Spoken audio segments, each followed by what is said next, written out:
That's And now a sports break with Jonathan McLean.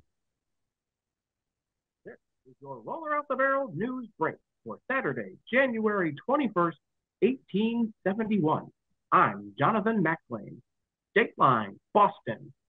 Baseball world said, "Welcome to the party, pal," as the Boston Baseball Association was established.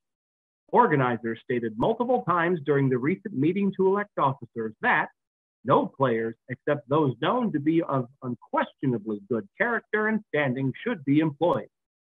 The expectation is that former Cincinnati Red Stockings Harry and George Wright will be brought in to help mold the high character of the team. Organizers are so dead set on the Wrights that if they couldn't secure their services, they would drop the whole team. More top-notch talent from around the country is expected to be brought in, including the Wrights' former teammates Charles Gould and Calvin McVeigh, first-class pitcher Albert Spalding of the Forest City Baseball Club of Illinois, and from the Flower City Baseball Club of Rochester, New York, a man whose very name instills high character and temperate habits, Samuel Jackson. When asked how well he expected his season to be this year, Jackson quipped, "Hold on to your butts."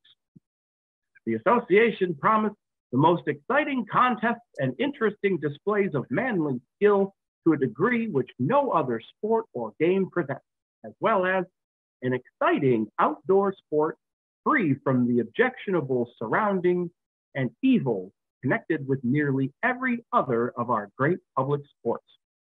Speaking of objectionable surroundings, J.J. Newman's store was broken into this past Thursday night. The culprit? Probably boys. The damage? About $20 worth of cutlery. In other news, area local William Brinian was injured when he was kicked in the groin by a refractory horse. When asked for comment, Brinian said that it was truly a tale of woe. I'm Jonathan McLean, and this has been your Roller Out the Barrel news break. All right. Woo! It's the Roller on the Barrel Show. I am your host, the Barrel Roller, Matthew Bernard. I am joined by my muse, my partner, Rudy Swampbox for you. Rudy, how are you this evening? I got a little choked up there. I'm doing great. It's so good to see you.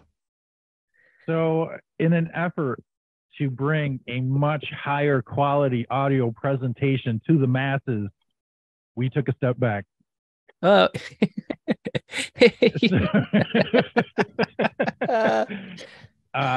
we're back on my phone. I don't know how, I don't know why, but here we are. But you know, we interview vintage baseball players from coast to coast, border to border. It's what we do on this crazy thing. Don't forget, we got a YouTube channel that you can see these interviews on, and you can also see some game footage. Most recently, I believe we have the match nobody wanted, the Columbus Capitals against the Columbus Buckeyes at the World Tournament. No, we don't. We no, don't. That was that. No, that was something different. The match nobody wanted. Oh, we have the Columbus. I'm sorry, we have the Columbus Capitals against the Volunteers of the Ohio Knights. Is that the only match we got up there? Why am I even advertising this? Listen, well, because it's a full length. Well, it's not. It's a. I'm using air quotes, friends. A full length match full of commentary and in-game commentary. It's really good. It is really good. And we also have a Twitter, the Twitters, and nothing special. Am I supposed to be this honest? And an Instagram page and whatever. Listen, what you have to do, and we have Christopher Tonstad. If I don't know if I'm pronouncing his last name right, but we're going to be bringing him in right here in a second, as we've already taken up a lot of his time with nothing. But now we can finally talk to him. But what you need to do is you need to go and rate us. You need to go subscribe to us. You need to leave reviews. Listen, there's somebody on your vintage baseball club that doesn't even know this thing exists. It's true. You have to share it with your club. You have to share it on your social medias. And when I say you have to, you don't have to. But I just feel like I should say you have to. Yeah. Yeah. Rudy, did I cover everything? Masterfully, you covered it. And watch the party, pal. watch those numbers go up. So yeah, I'm gonna be in love with my new audio clip. Welcome to the party, pal. And I'll be playing that as we welcome in Christopher Tonstad from the Elizabeth Resolutes of New Jersey. Chris, am I pronouncing your last name correctly? You are pronouncing it correctly, yes, sir. Welcome to the party, pal. See how that fit in? Oh, yeah. You know, Chris, I go through your social media page and I realize something. Is that you and we should be friends. I was going to say, you're very, very boring.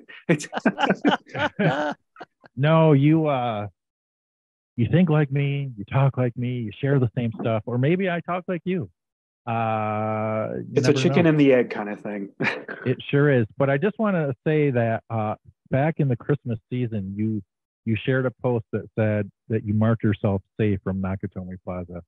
This could not be any farther from the truth. You are never safe from Nakatomi Plaza. Nobody is ever safe from Nakatomi Plaza. Chris, before we talk vintage baseball, is Die Hard a Christmas movie? Go. Yes. Unequivocally, absolutely yes. Now, when people want this argument with me, I give them all the reasons. But what's your number one reason you tell people why it's a Christmas movie? It happens during a Christmas party.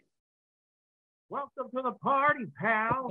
See, that should be Bruce Willis. That should be Bruce Willis after he throws the body out the window, yelling at Reginald Valhont. Welcome to the party, pal. I mean, there's a lot of gunfire and everything, so you'd have to clean it up, but that would be perfect. Yeah, well, Jonathan McLean isn't going to sue us. Okay, all right, fair enough. I understand the celebrity types to be quite litigious. Yeah, John McTiernan, he's getting back into directing, so he may take umbrage with that. Yes. Yeah. Oh, this is where I mess with the camera a lot. Chris, before we get into your personal voyage in vintage baseball, can you give us a couple of minutes and talk about Paul, who you somewhat recently lost in the vintage community? Yeah.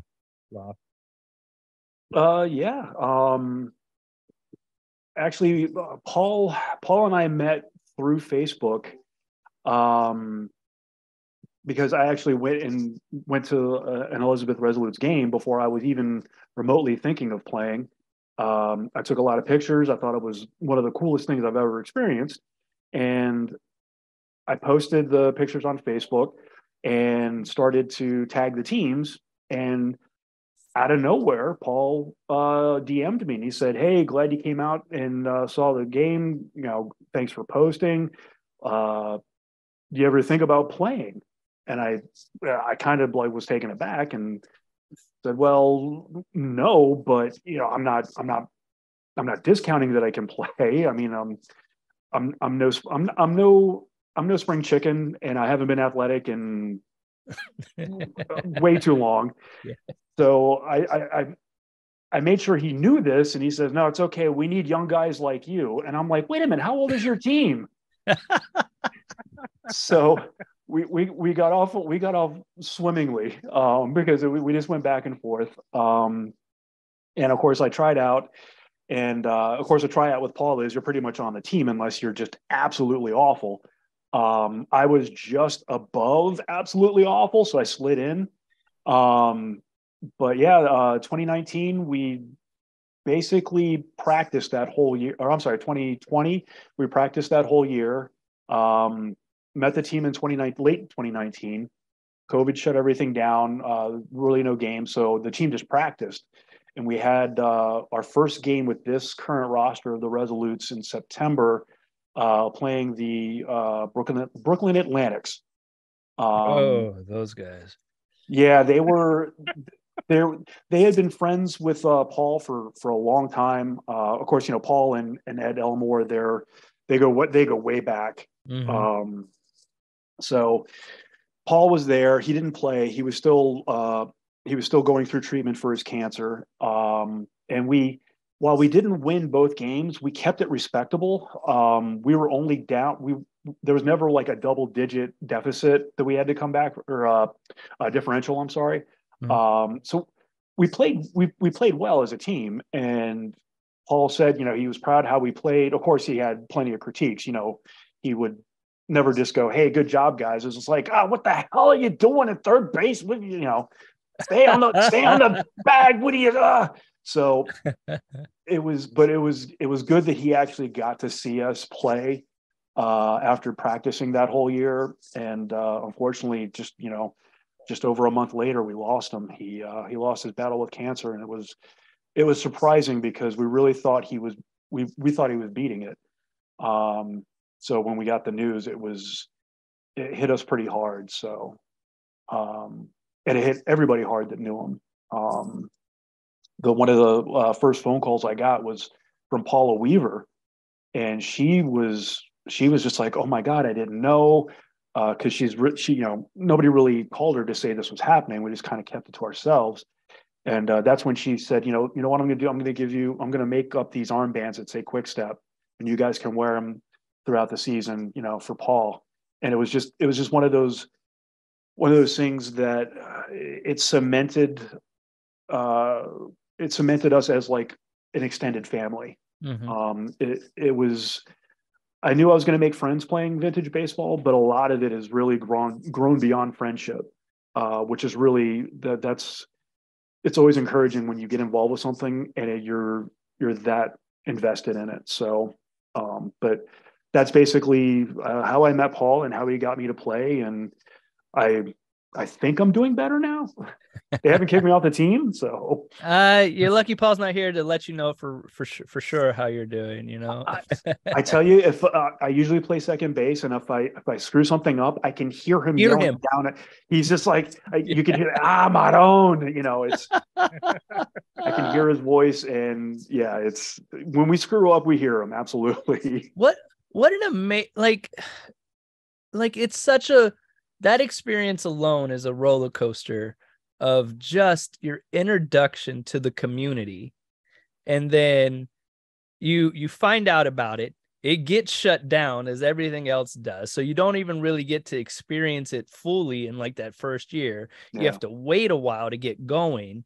And then this figurehead in the community is that the person who brings you in. And then that's wow. But and it's just you just said the extended family. It speaks to how much he meant to the community, how much the Resolutes mean to the community, and like that we've all felt that collective loss, and that you have that support system around you to grieve with, to comfort, and it's really something special. So it really is. In 2020, when we did the Baseball History Day, we had a bunch of teams come out, and it was just enough people so we could form 6 teams, and we played on 3 fields. And oh no, I'm sorry, that was last year. We had enough to do 2 teams on 2 fields. Okay. We had the Liberty, we had Rising Sun came. Of course, the Atlantics were there. I'm trying to remember. Elkton came up. Okay. So it was a lot of people that knew Paul, and Chuck Ciccarello and Pine Tar came down. And we all, anybody that had anything to say, we had, in between games, we kind of remembered Paul. So yeah, it was that right there was again, furthering that feeling of extended family. And what really got me was, how when somebody reaches out to you and says, "Hey, I want you to be a part of this, I think you'll be beneficial." you take that to heart. You're like, wow, thank you, and Yeah. I got to know Paul as, we went through practices and we'd stay afterwards, and I'd talk to him on the phone, give him ideas, and he would bounce stuff off of me like, hey, did I come off gruff? And I'm like, well, yeah, I mean, he's Paul. It's like, I knew what you were saying. I didn't take your tone to heart, but I took the criticism. It's like, I don't know. Some people, they think I'm, I know I sound like an asshole, but I'm just trying to be constructive. I'm like, you're good. So we had this really good relationship foundation, and we were growing on it. And then when he mentioned his cancer, and then ultimately losing him, I know people that have known him for years and years and years, and they took it really hard. And I will never feel that kind of loss, but it was very much like I'm having a good day, and then somebody pulls the rug out from under me and I fall down. It was just one of those things, like out of nowhere. I'm like, I can't believe it. It really affected me. I really wished I had more time with him. Absolutely. More time with him and more time with vintage baseball. How many times do you kick yourself that you didn't find this until you were already a tad long in the tooth? Yeah, long in the tooth, teeth falling out. Yep. I really wish I had found this 20 years ago. Honestly, I'm trying. I'm progressively getting back into shape, but it's at my age, it's getting a lot harder. Had I been a part of this a lot earlier, I can't even imagine. It would have been something a lot bigger than it. I can't explain it. I really wish, of all the regrets, I wish I'd found this earlier. Absolutely. Last week we had Darren Tenney on, and we were trying to get him to play some guitar, and it did not turn out.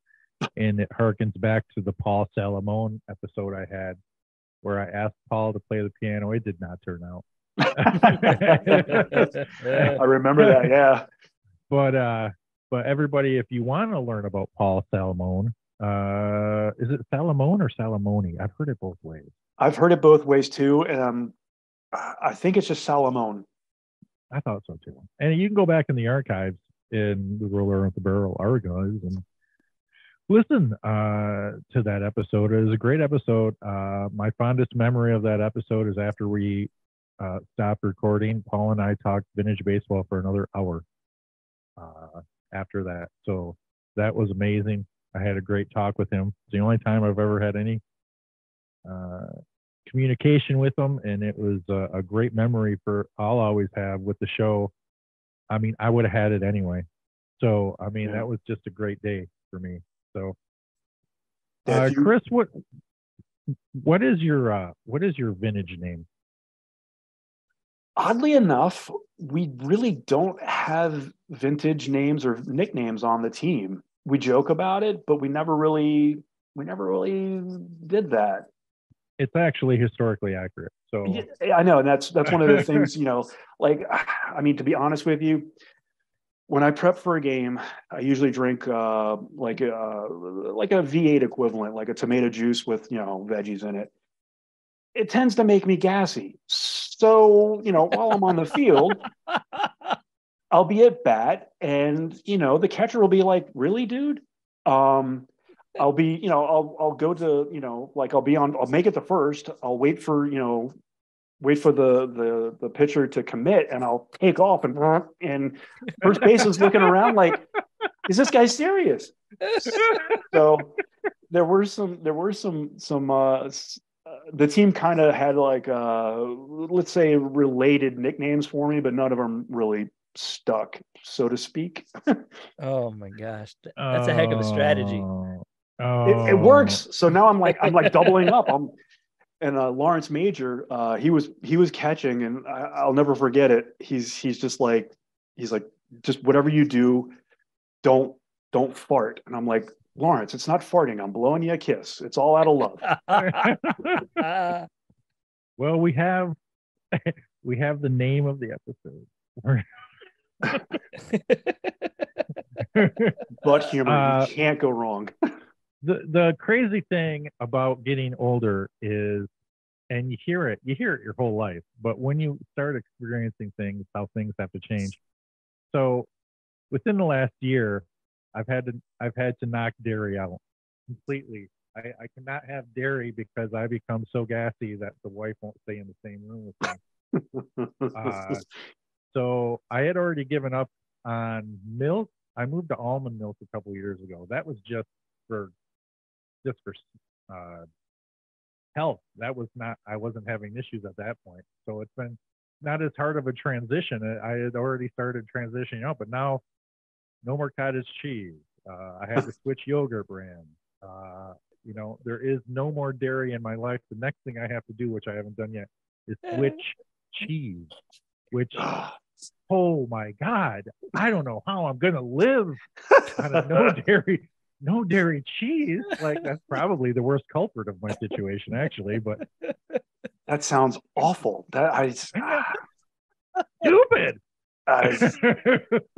I honestly, if in your position, I would probably I just take my lumps, just go outside, relief, and come in. And cheese, yogurt, I don't know if I could do that. Milk, I'm kind of, but oh my God, I feel like if I have to switch cheese, I already have one foot in the coffin. That's how I feel right now. That's it. I'm in a casket match with the Undertaker. I got a foot in. Oh man. Chris, you've only been playing a couple of years, so it's good for us to switch it up on here once in a while. For one, I wanted to get another Resolute on here. For two, you have a big social media presence as far as I know who we are. I've seen you, and like I said, we are so pathetic. We're right here on the same wavelength on just about everything. Oh my God, even more than Rudy and I are. I love you, Rudy. And so it's nice to have the viewpoint of somebody who's only been around it a couple of years, as opposed to some of those old fuckers we've had. No, just kidding.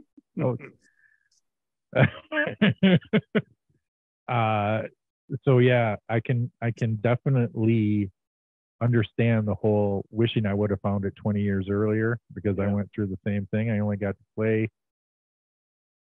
I stretched out. I played for bits and pieces of 10 years and then had to hang it up a couple years ago. So a couple years ago? Last year? 2 years ago. Yeah. And I'm very disappointed I did not come across it sooner. But hey, what can you do? Stay involved. Yep. When your body gives out, everybody needs an umpire. I have umpired one game. And of course, umpires, when you're officiating, you're never going to keep everybody happy. It's usually 50-50. But actually, I was broken into umpiring a match between the Atlantics and the Liberty. So I knew everybody, a few people that I wasn't really familiar with on the Atlantics, and a couple of calls where they disagreed with me, and they would just look at me and kind of, huh? And then, of course, Lawrence, being the pitcher he is, he'd throw another pitch while they're standing there and take advantage of it. But that's definitely something I have, I'm not going to say thought about, but I think people are, hey, you did one, you want to do another, that kind of thing. So I'm trying to keep fit so I can stay as active as possible. I got a fitness regimen that I'm trying to do like 4 or 5 times a week. Hopefully it works. We'll see at our first game on the 25th. I definitely don't want to hang it up unless I absolutely have to. I'm looking at your schedule. When you look at your schedule, does anything pop out to you? I mean, you guys get to play in some great places on the East Coast. I am so jealous of that.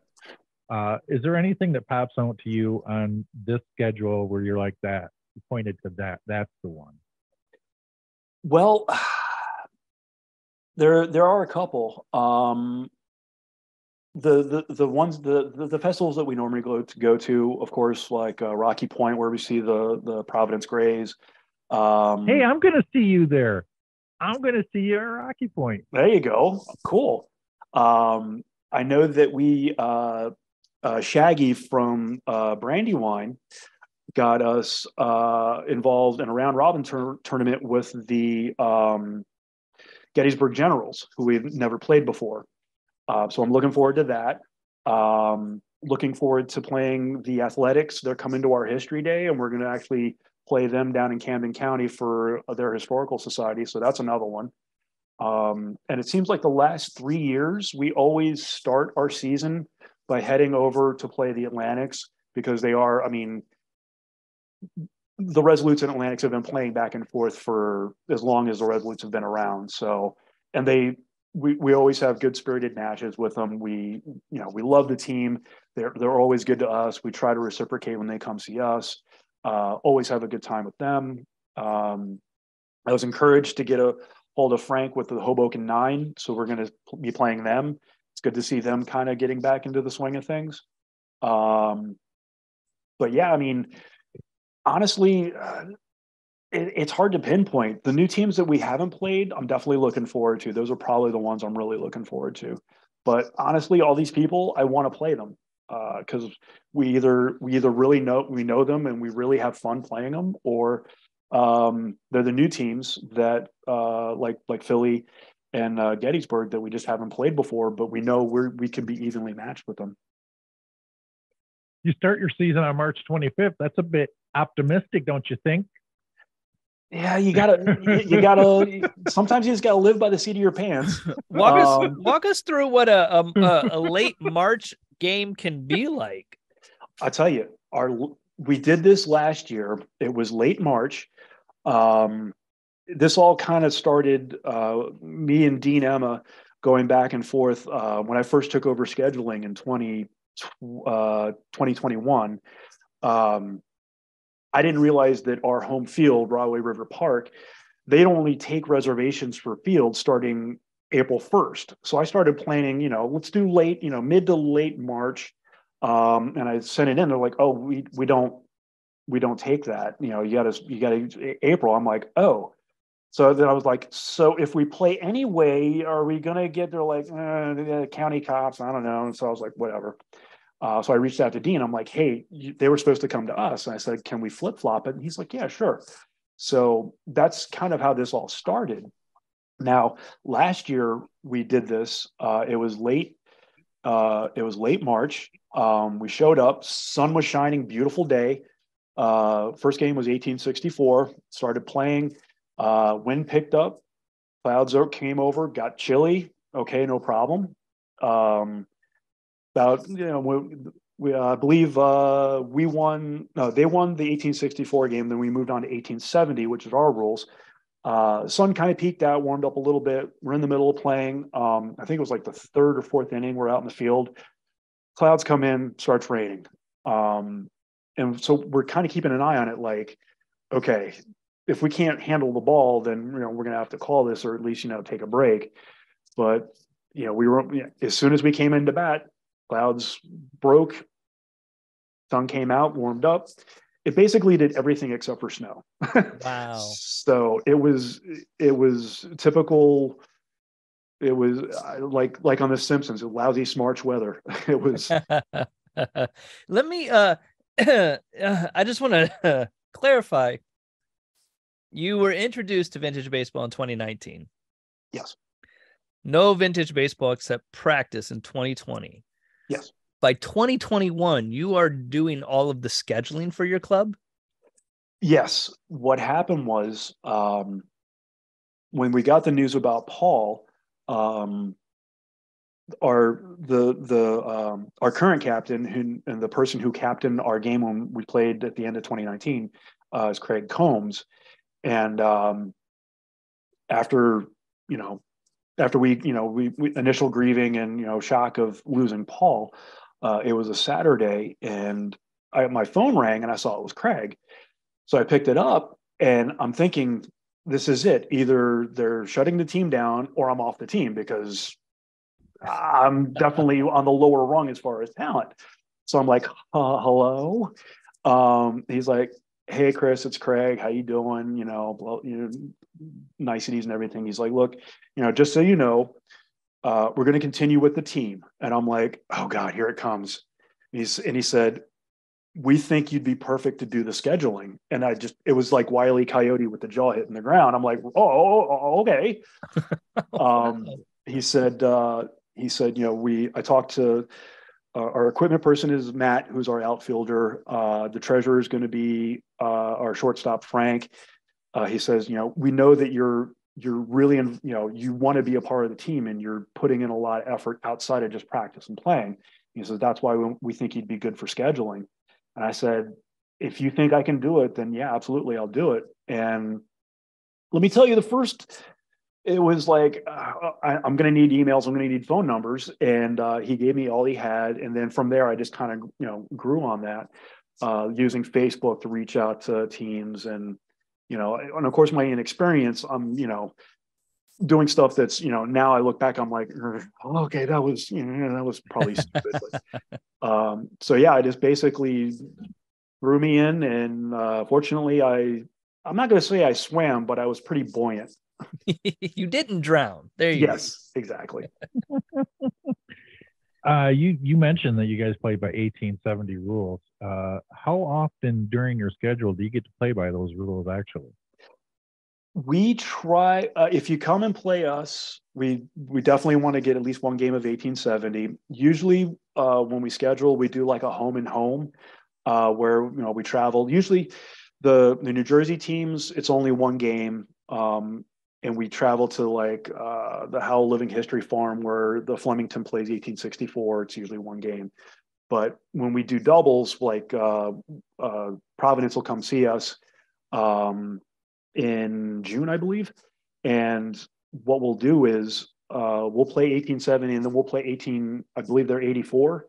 So when they come to see us, they'll play our rules, we'll play theirs. And we try to do that for any visiting team. Like when Brooklyn comes to us, we'll do 64 and 70. When we go see them, the same thing. Mentioning Hoboken again, when I was scheduling and Frank got back, he's like, yeah, sure, we'll come out, we'll play. I was like, you up for, 2 games? He goes, yeah, sure. I was like, 64 and 70. He's like, oh God, we suck at 70, but okay. I'm like, all right. Look at that. That's something that's rarely seen in the Midwest. That's very nice to hear.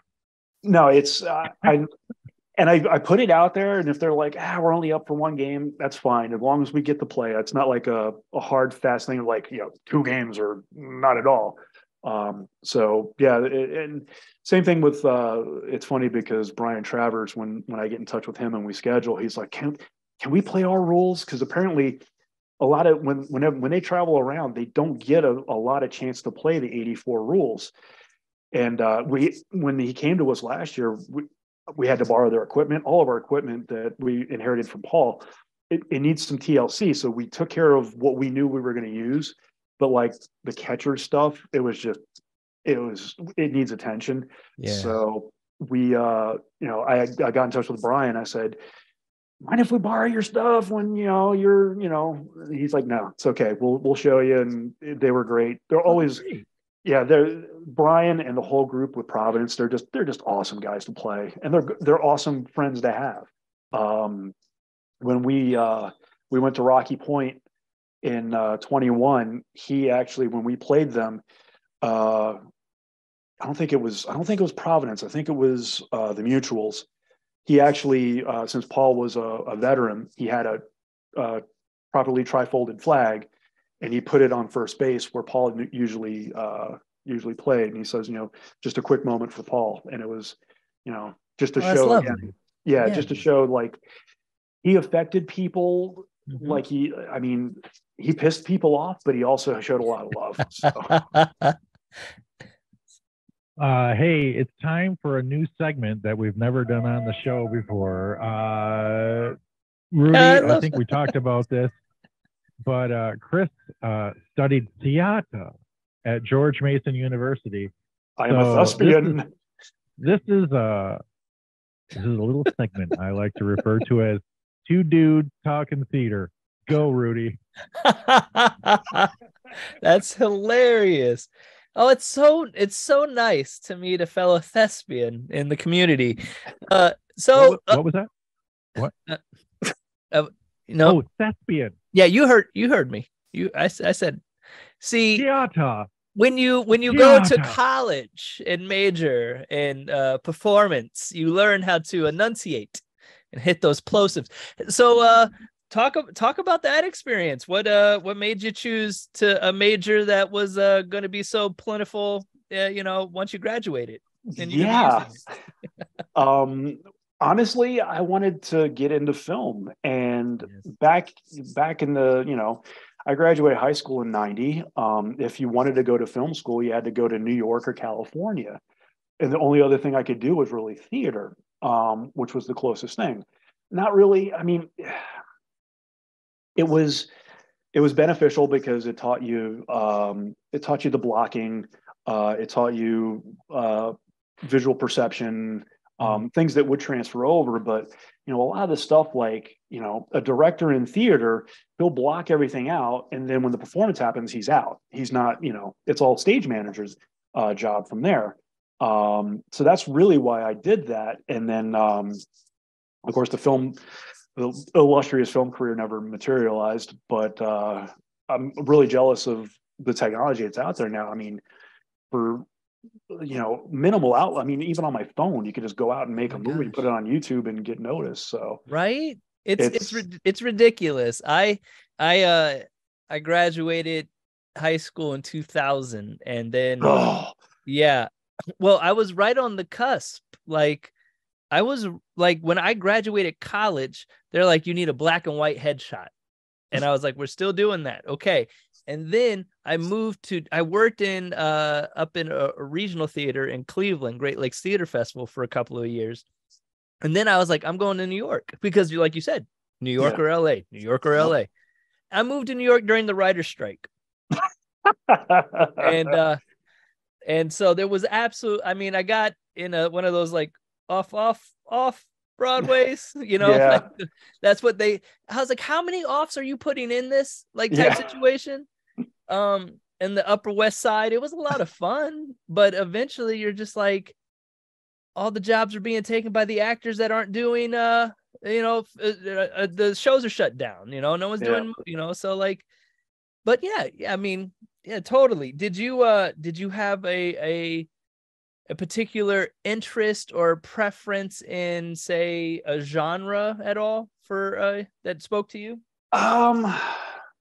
Not a big fan of musical theater. Me either. Which is funny, because my wife loves musicals. I'm like, oh God, all right, I'll make that concession. But I loved Mammoth. I loved like the fast-paced dialogue. So stuff like that. That's what I kind of gravitated towards. When I was at George Mason, they would have this thing called Dramarama, where the directing class would put on just a scene, and it was like a core of us. There was like maybe 3 or 4 guys. It was Dennis, Joe, myself, and then one other person who unfortunately I don't remember his name. And we're all like, all right, we'll be in each other's, scenes and whatever. And I did Talk Radio by Eric Bogosian. I forgot which section I did. And I was like, I'm going to do production. I'm going to record an intro, so it'll fade in. And we all bit off way more than we could chew. And there was, I'm trying to remember what I was I forgot the play, but it got to the point where it was like one of the last ones I'm doing, and I'm on stage, and we literally had the script in front of us because we were just so wiped. Yeah. And the guy that my friend Joe, who I'm playing against, he just goes, I mean, like another stratosphere of like off the script. And I'm looking around, and the guy that was the Dennis, who had directed it, you could see him just waving us off. He's like, "Get off the stage, just go, just go." So we just kind of like got up and left, and there was like you could actually hear crickets, and then just the one little let's start. Let's. And that's all it was. Nobody else, everyone else was just in awe of how bad it was. Just some guys will say, "Hey, you do just for being there." Oh. So we had to, and this was for a grade. And my directing teacher came up, Rick Davis, awesome guy. I actually think at the time he was a member of the academy, where he was actually a voting member. And he came back to us. He says, "Oh my God, what happened?" And I'm like, "I don't know. I just locked up." And Joe was just like, "Well, I don't know, man. I just started winging it." And I'm like, "No shit." So we had to redo that. And we actually, when we redid it, not in front of an audience or anything, we actually got the timing down and nailed it. Nice. And I'm trying, oh God, I remember, there's this one section where it's two guys going back and forth. They're actors, and I just remember like one of the lines, like one of them goes off stage, and the other one is this: "Whether the weather be cold or whether the weather be hot, we'll be together, whatever the weather, whether we like it or not." And I had to like memorize that and get it out like in that cadence, but everything else about the performance I don't remember. Yeah, that's pretty much it. Honestly, like when you get in those moments, you just those little moments are the things that stick with you. And yeah, all right. I'm sorry, go ahead. Let's see if we can go around in a circle and say theater is in the most snooty possible voice as possible. We'll go around 3 times. I'll start. Theater. I believe you mean barrel roller. The theater. Oh, geez, this is a high bar.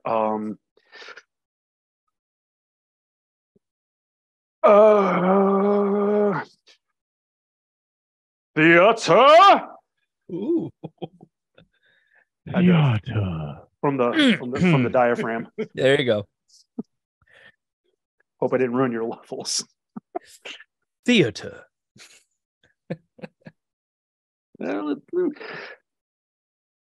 Theater. Ooh.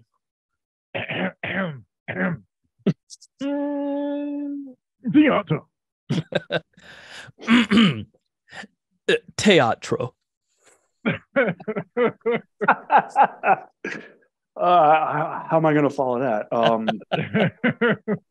The only way to do it is just bomb it out. Theater. Chris, I look on your social media pictures and I see you in a bunch of Civil War uniforms. Are you reenacting or are you taking part in plays? What is that all about? It's technically it's Revolutionary War. Okay. It is a uniform fashion. It's a Revolutionary War uniform fashioned after the uniform that may have been used by the crew captained by John Paul Jones. Because back then they really didn't have any kind of uniforms to speak of.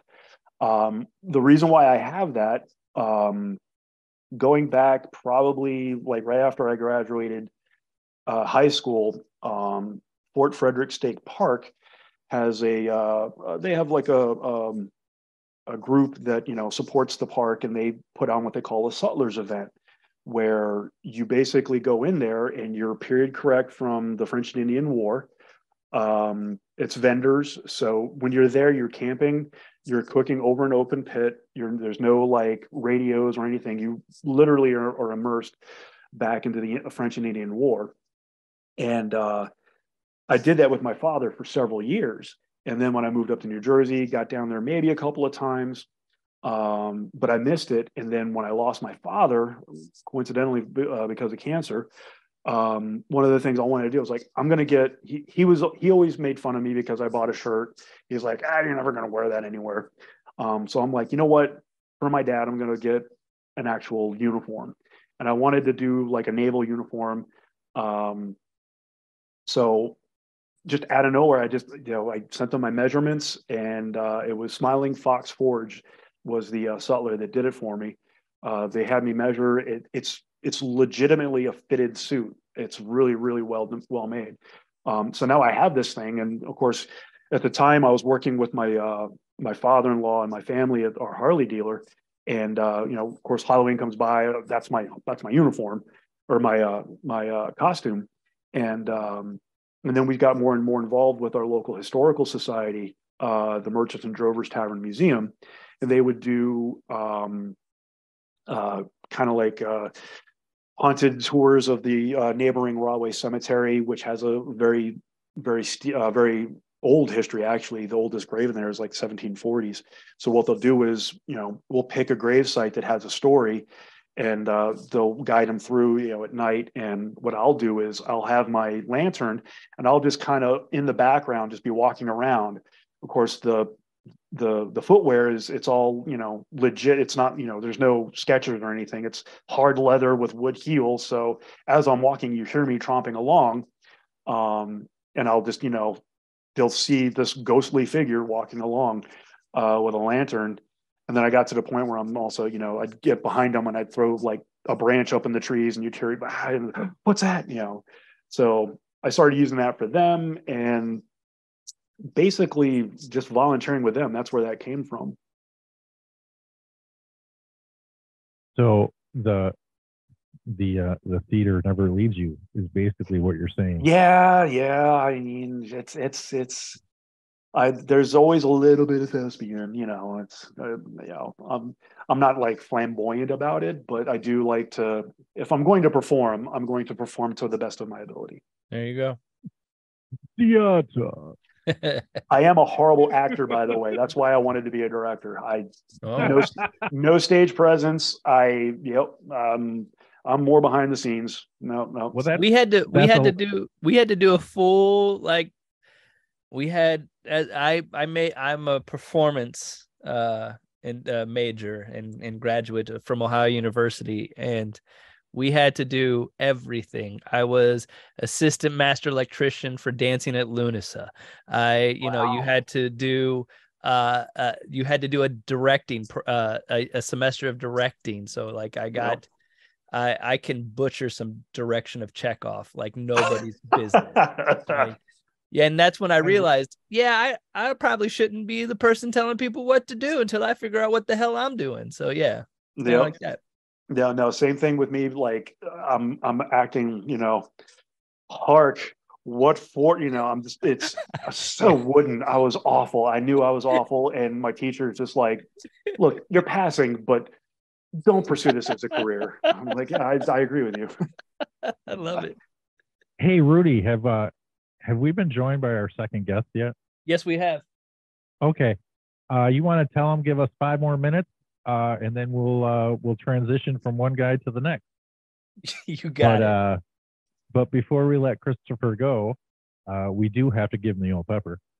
And I don't know, Chris, if you've actually listened to any of our episodes, and let alone stay to the end. But at the very end of the episode, we do a little thing, give you the old pepper. This is where you lie and say you listen to every episode.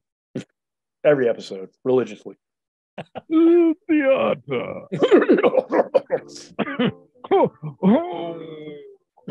It sounds like my dairy situation, but it's not. It's a theater situation. Okay, here we go.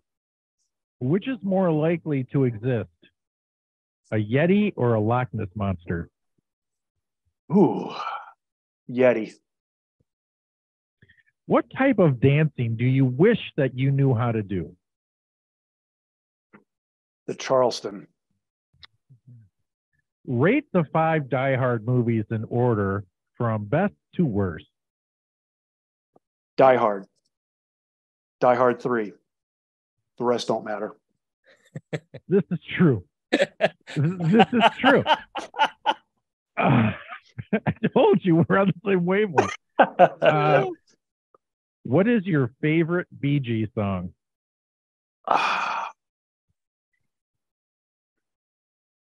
Jive Talking. What is your favorite Paul Salomone saying?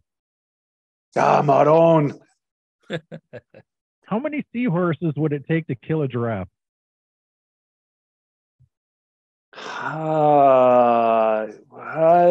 Strategically placed, only one, really. Depends on how you look at it. Yeah. What was your first car? A 1975 Chevy Monza with a 262 V8. Chevy Monza. Love that car. Name an overrated superhero.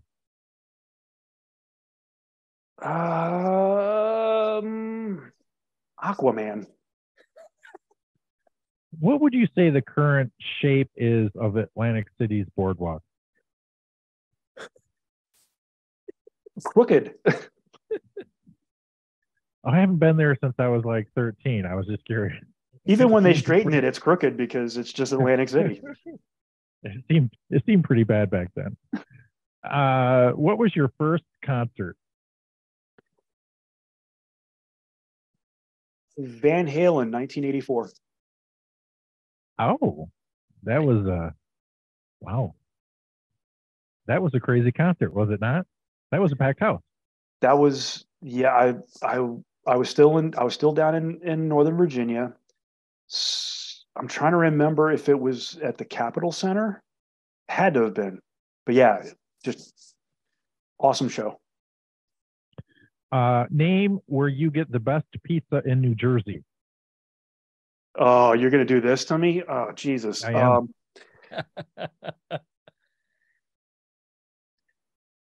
It's easier to name the ones that aren't good. No, don't do that. That's bad. Don't do that. That's there are two places that we go to. There's Nancy's Townhouse Pizza that uses a unleavened crust, very crackery, very crisp. I think Dave Portnoy gave them almost an 8 on his one slice review. And then directly across the street, diagonal, is Il Forno a Legna. I think I'm saying that right. And they have a legit Italian wood stove where they cook everything in it, and their pies are really good too. I've asked you a lot of Die Hard tonight. I don't even know why. I can't help it. Because it's awesome. The last question is, name your Mount Rushmore of Die Hard 1 characters. John McClane. Yeah. I'm going to throw Ellis up there just because Ellis. Oh, yeah. Bonnie Bedelia is up there because she's just a badass. She's a bitch. Let's see. Well, Alan Rickman, because Alan Rickman. And the last one. No, that's 4. How many spots do you think there are on the Mount? We're gonna. Well, Rushmore? You know what? Get the dynamite out. You got to take one down to put one up. I'm sorry, but you could not just say a 5th. Take one down to put one up. All right. Let's replace Ellis with John Gleason. Just, I hope that wasn't one of those. I hope that wasn't a hostage. That right there is like, okay, he redeemed himself. Breakfast Club. He's the teacher from the Breakfast Club. Yep. The detention teacher from Breakfast Club. That's 2 months. Chris, you're mine. Does Barry Manilow know that you raid his wardrobe? Just for that, Mr. Bender, next Saturday. I used to be able to. Thanks for being such a good sport and coming on the show. We appreciate you. It was great to have you on here. It's great to talk to people from the East Coast and get to know them better. I don't run into the Elizabeth Resolutes. I don't believe Rudy does either. So it's great to run across and hear about 1870 baseball and everything you guys are doing on the East Coast, which is, top of the world, Ma, in vintage baseball. So thanks for coming in. And we appreciate you. And I do have to thank you, because at the Doc Adams Festival, you allowed me to put my camera up under your tent or your easy up to film our game on I forget the name of the field. It's not Shank Field. It was the other one. But you were right there. And I'm like, hey, do you mind if I get under there? And you're like, yeah, sure. Well, I'm a hell of a guy. I don't know if you know about this. You are, absolutely. And humble. What a hell of a tent. Rudy, did you want to say goodbye to Chris before we bring in our next guest? Chris, it's been a pleasure to meet you. I'm sure our paths will cross sooner rather than later. I wish you all the best this season, and I look forward to seeing you again. Thank you. Hopefully we'll see each other when we're in line for tickets to Hamilton. Begrudgingly, yes. Begrudgingly, like, Hamilton's good. Theater. All right. Take care, see you Chris. later, bud. Let's go ahead and bring in our closer. The closer. There you go. We're up by one run in the bottom of the ninth. And we're bringing in Bill Helm, the Vintage Baseball Association secretary. And we're going to talk to Bill about the upcoming VBBA conference in Dayton, Ohio. And I'm sure he's had to talk about this and do social media about this so much that he knows everything there is to know about the conference and then some. Hey, Bill, welcome in. How you doing? Hey, doing great. How you doing? Can you hear me? Yeah, absolutely. Yeah. I want to wait a second. I want to take a second to publicly apologize to Bill, who has been the most patient guest we have ever had. I've been messaging Bill while Bill was in the waiting room. I've been sending messages saying, we're wrapping up. We're 5 minutes away.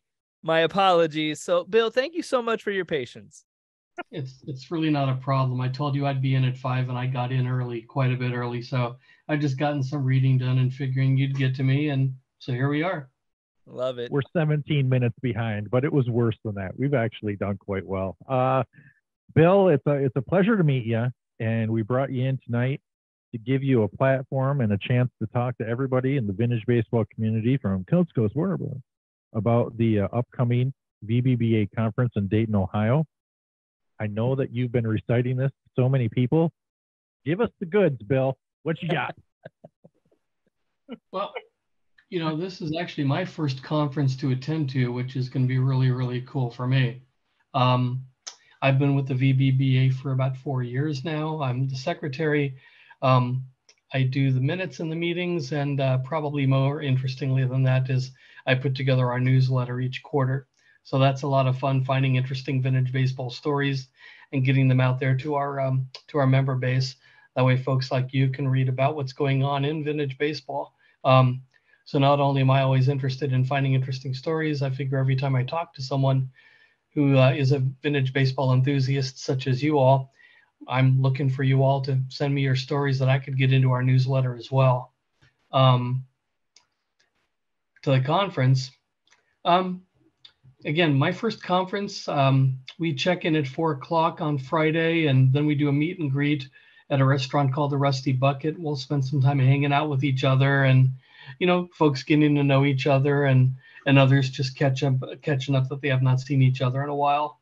That'll be our Friday night. Saturday after breakfast and, the opening remarks and whatnot, we've got three separate meeting times, 9 to 10, 10 to 11, 11 to 12, where we have various talks, workshops going on. Each of those time slots has 3 talks. One is the 9 o'clock. We have 3 talks. VBBA's 20th anniversary committee will be talking with us.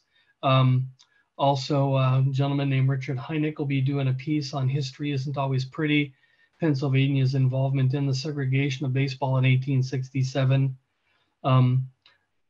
Another talk from the safety committee of the Dayton Fire Department. That should be interesting as well.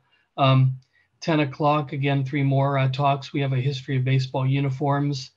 Bob Sampson, our historian, will do a talk on ballists, deadbeats, and muffins inside early baseball in Illinois. That's his book that's coming out.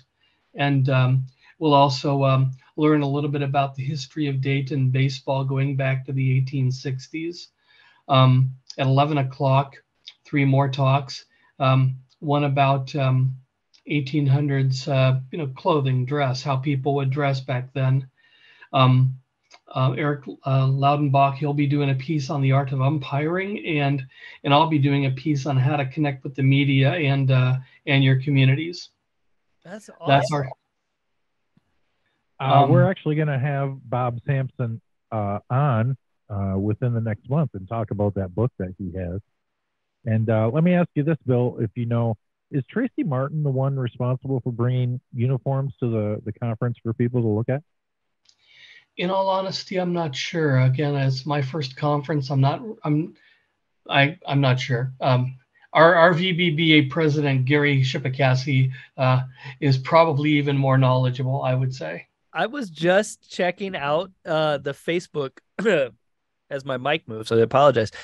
Checking out the Facebook updates, and it looks like that there are. I saw 2 previous Roller Out the Barrel guests. Mule Willis of the Clodbusters will be presenting, and I believe I think I saw Tracy up there too, barrel roller. Oh, so because I thought I had heard something. So Tracy must be doing the uniforms, then doing a presentation on the uniforms. Bill, as secretary of the VBBA, well, you're going to be busy, and you're not going to necessarily get to enjoy everything. But as Bill Helm, a person and a vintage baseballist, what's the thing you're looking forward to the most at the conference? Oh, geez. For me, that's easy. Our keynote speaker, Bob Kendrick, the president of the Negro League Baseball Museum. I'm just so excited about the fact that he'll be at the conference and he'll be talking, and we'll get to learn from him about the Negro League Museum and what he's doing with the Negro League history. That's just real exciting to me. Bill, are you affiliated with a current vintage baseball club? I am. I moved up to Washington a couple years back, and I'm in the process of forming a team called the Whatcom Aces. Whatcom is the name of the county that we live in, and Aces, that's named after my friend Mike Adrian, who passed away about 1.5 years ago now. His nickname on the ball field was Ace, so we call ourselves the Whatcom Aces. We're a team forming. Is this Washington State? Yes, it is. What a lovely tribute. What era rules do you think you're going to start with? Oh, we're definitely going to go with 1860 rules. I lived in Arizona for 8 years, and I was on a team in an 8-team league. We played 1860 rules. My team was the Fort Verde Excelsiors. We were kind of in about the middle of the state of Arizona. I captained and played on that team from, 2013 until we moved out here in May 2021. Wow. Are there any current vintage baseball clubs in Washington, or are you going to be the one and only? We'll be the one and only currently. About 10, closer to 15 years ago, there was an effort to put together a vintage baseball team. I don't remember the guy's first name, but his last name was Cartwright, and he, I believe, was the great-great-grandson of Alexander Joy Cartwright, who we all know in our 1800s history of baseball. So he was living in Washington. He was trying to put together a team. I found some stuff on Facebook about him trying to put together a team. And then right around 2008, 2009, 2010, somewhere around there, I don't see anything more about him. I think he may have passed away at a young age. Oh, And that's the last that I know of a vintage baseball team in Washington. But a good friend of ours, Blaze Lamfire, he has a team in Portland, just outside of Vancouver, Washington, and they play a couple games a year. Blaze is always somebody I've wanted to get on the show. I'm going to write his name down to remind me to talk to him about such things. Being a secretary of the VBBA, what would you say is the most interesting, or one of the most interesting pieces of baseball history you've come across just being the secretary? Lord, so many things. I mean, I think it's fascinating about the one bounce rule, when at a certain point when you had to catch the ball on a fly.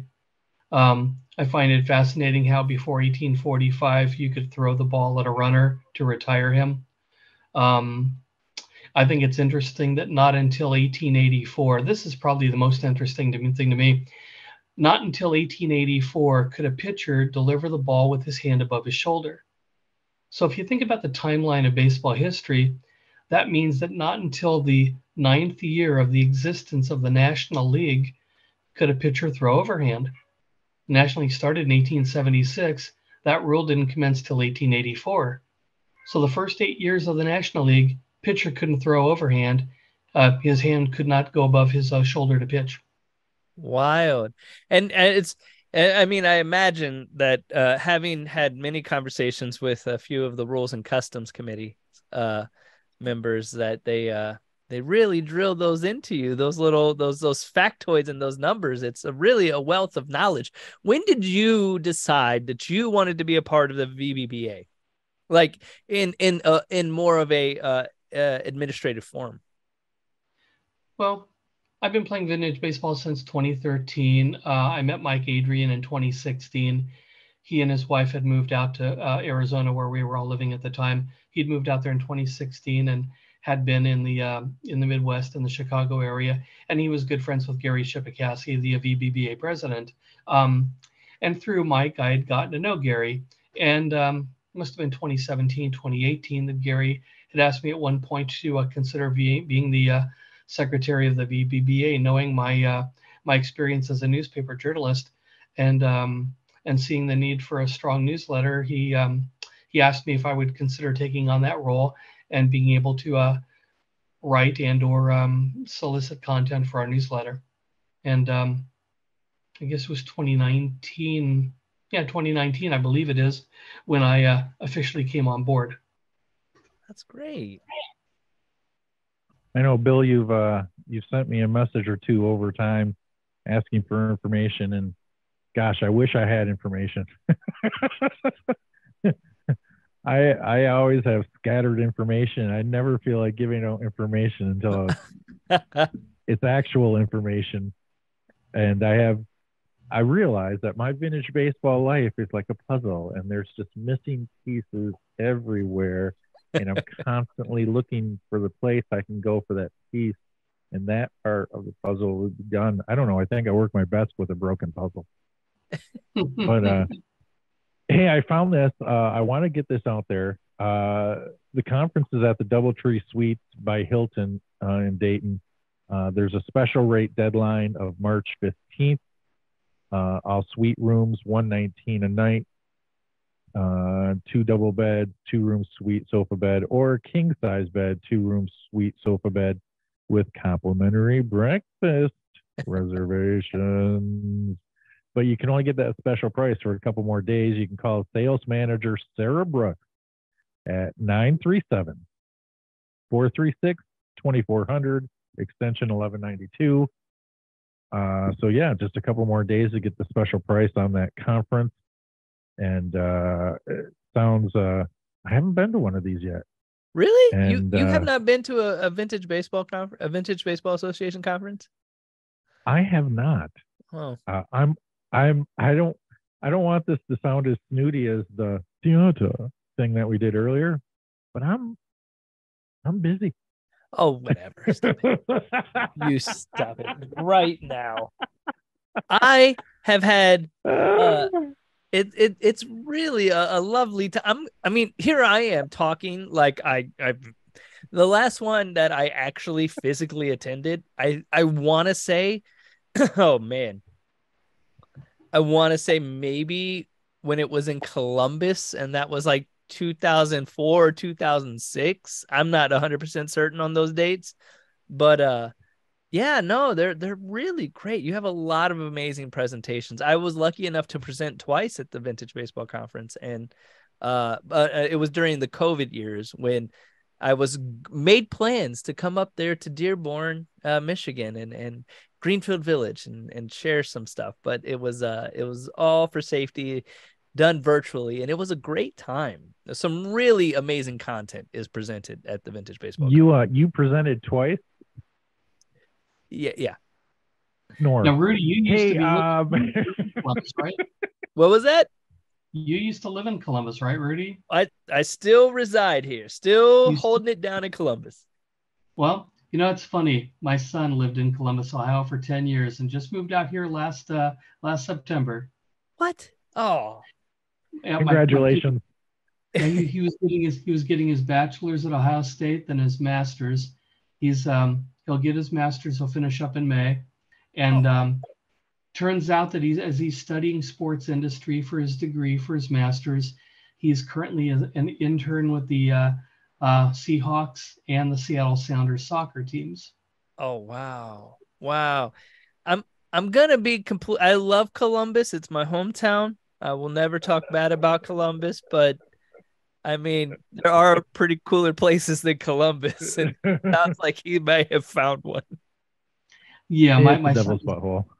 Yeah, my kid lives in Seattle proper. My wife and I, we live actually, gosh, we're in Bellingham, Washington. We're approximately 20 minutes south of the Canada border. Wow, that's amazing. Oh, it's Bill, great. let me ask you this. Uh-huh. Let me ask you this. Where is next year's? I think I saw something about VBBA's conference next year. When do you decide where the next year's conference is going to be? How do you decide? And is this a situation where clubs come to you to try to get it there, like the Super Bowl? Well, to answer your questions backward, then yes, sometimes folks do say, hey, why don't you guys do a conference here in our neck of the woods? And see, we need teams, or we need people to provide a proposal for us, put together some sort of information that allows us to, lets us board members consider what's going to make the most amount of sense. Is it going to be something that's going to be affordable? Are they going to offer the sort of space that really allows for a good presentation, good for playing ball? What's the weather going to be like during that time of the year? There's a lot of different factors, and we generally make those decisions. Let's call it a year to 18 months in advance, somewhere between a year and 18 months in advance of that conference. We try to have a plan for, yes, we're going to go with this particular city. Wow. So where's next year's? Next year's is going to be in Florida. Nice. Rudy, that's the one we should go to. Yeah. Florida in March or late March, early April sounds fantastic. Oh, it's spring break time. Those plane tickets are going to be nuts, though. Well, that's when we hit the road, Barrel Roller. We hit the road and we go on the road. Me and you. And if it takes place in mid-March, then we're looking at spring training opportunities. Yeah, that's fantastic. That's fabulous. You know, you did mention something I wanted to touch on real quick, not to go all the way back, but you were talking about generating content for the newsletter, and you look for people to send you stories and such like that. What type of story would you be looking for if there's a listener out there that's like, oh, I would like to try and contribute? You know, it's kind of broad in what we're looking for. You have an interesting story about how you guys chose your name or how you guys chose your uniforms. Talk about your competition. Maybe you have maybe you know of an all-female team. That'd be a real cool story. There's an all-female team in Arizona started up this year. Mm-hmm. Maybe you make bats. Maybe you make balls.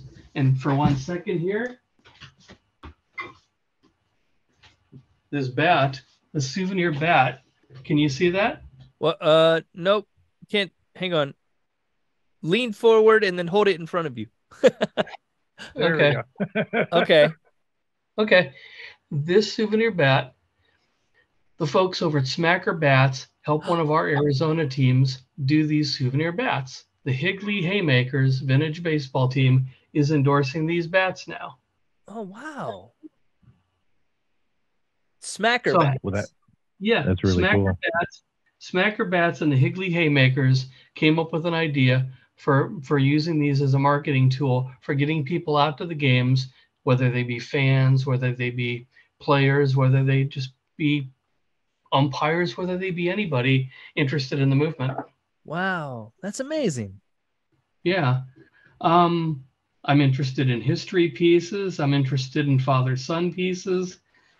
I'm interested in umpiring, scorekeeping. Anything and everything that is part of the vintage baseball movement. You know, like with any story, guys, you can tell when people are excited about what they're doing, and you can read that excitement in their words. Those are the sorts of stories that I think are most exciting, is when people are really excited about what they're doing. Or when they do something just incredibly unique. You know, there's a few folks who make the vintage baseballs. John Tenney out in Arizona, Corky Gaskell. There's others. I've got vintage baseballs made by 3 different people. A dude named Jason Bell, I believe is his name. Yeah. In Pennsylvania. Yeah. He makes balls and he makes bats now too. I've got a bat that he made a couple years ago for me. And I've got a ball he made. Well, that's great. Yeah.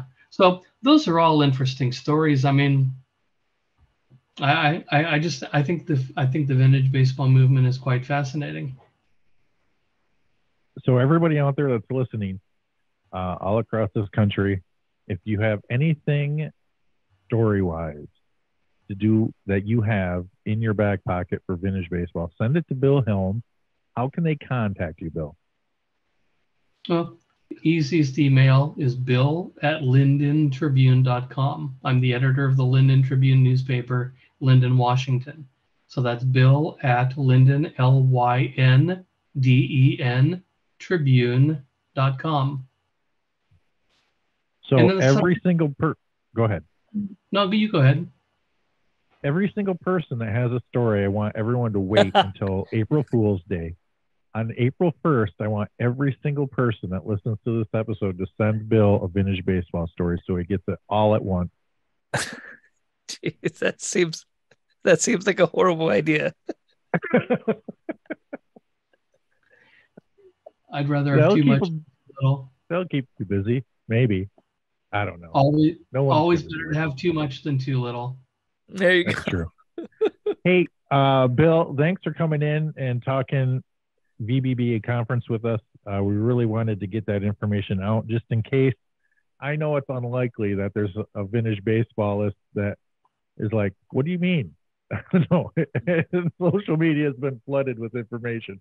Everybody knows this exists, but we still want to get it out there just in case there's somebody that wants to get there and is making a last minute decision. So thanks a lot for coming in and educating us on Dayton and Florida.